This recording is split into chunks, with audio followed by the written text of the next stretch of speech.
à la nécessité. Les fans attendent désormais plus qu'un 11 de départ solide. Ils exigent un impact du banc. L'effectif de Chelsea est fourni.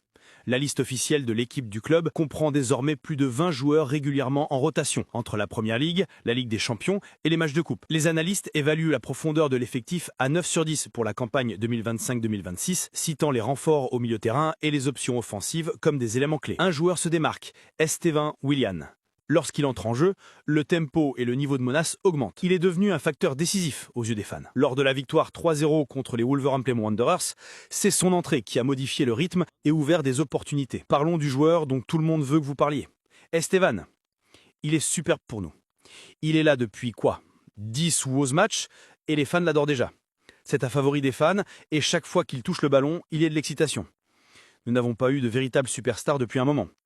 Un autre exemple est l'arrière latéral Malo Gusto, dont le premier but pour Chelsea dans ce même match a récompensé un système basé sur la rotation et a prouvé que même les défenseurs sont censés contribuer offensivement. Le pouvoir de la rotation est aussi une arme à double tranchant. La volonté de Maresca de changer de joueur, d'adapter les tactiques et de donner du temps de jeu significatif aux jeunes témoigne de sa vision à long terme. Mais en Ligue des Champions, plus tôt cette année, trop de rotation a entraîné des pertes de points. Un avertissement précoce que la profondeur de l'effectif doit être utilisée à bon escient. Les analystes de football ont signalé l'erreur de faire tourner l'effectif lors d'un match clé de la Ligue des Champions. Cet indice de vulnérabilité donne à cette histoire de profondeur de l'effectif une dimension émotionnelle. Le banc de Chelsea n'est pas un endroit où se cacher. C'est une arme. Plusieurs matchs ont déjà montré comment les remplaçants se sont imposés lorsque les titulaires étaient blessés ou fatigués. Malgré les blessures de défenseurs clés comme Benoît Badiachil, le milieu de terrain Romeo Lavia et l'attaquant Cole Palmer, l'équipe a continué et est tout de même montée à la 2e place du classement. La rotation a permis de garder les joueurs frais, l'esprit vif et la concurrence élevée au sein de l'équipe. Cette concurrence interne nourrit la confiance. Si je ne suis pas titulaire, je dois être prêt. Estevan, Garnacho, ils n'attendent pas. Ils agissent. En bref, cette équipe de Chelsea ne repose pas sur un 11 fixe. Elle est construite pour l'endurance. La profondeur de l'effectif n'est pas seulement un filet de sécurité, c'est du matériel de première ligne. Et dans la première ligne moderne, cela pourrait être la différence entre l'incohérence et un danger soutenu. Malgré toute son énergie et son panache, Chelsea reste l'une des équipes les plus jeunes du football européen. L'âge moyen de son 11 de départ cette saison se situe autour de 23,8 ans.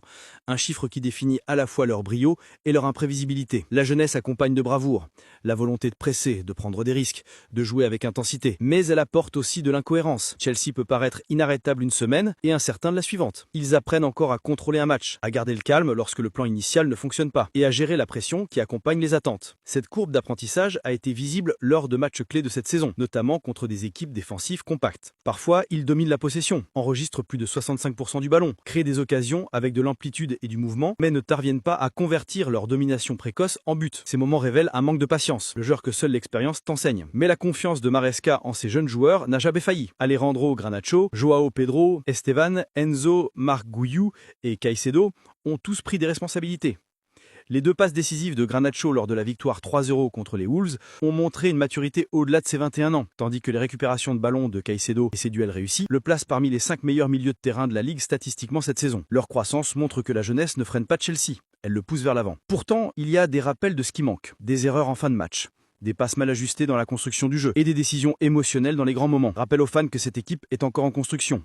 Mais ce qui ressemblait autrefois à de la naïveté ressemble désormais davantage à une évolution. Cette équipe de Chelsea apprend en temps réel sur la plus grande scène du football anglais. Et avec chaque erreur corrigée, chaque leçon apprise et chaque jeune joueur qui se révèle, ils transforment lentement leur potentiel en puissance. La taxe jeunesse est réelle, mais pour Chelsea, c'est un investissement qui porte déjà ses fruits. S'il y a une chose qui définit le Chelsea d'Enzo Maresca cette saison, ce sont les buts.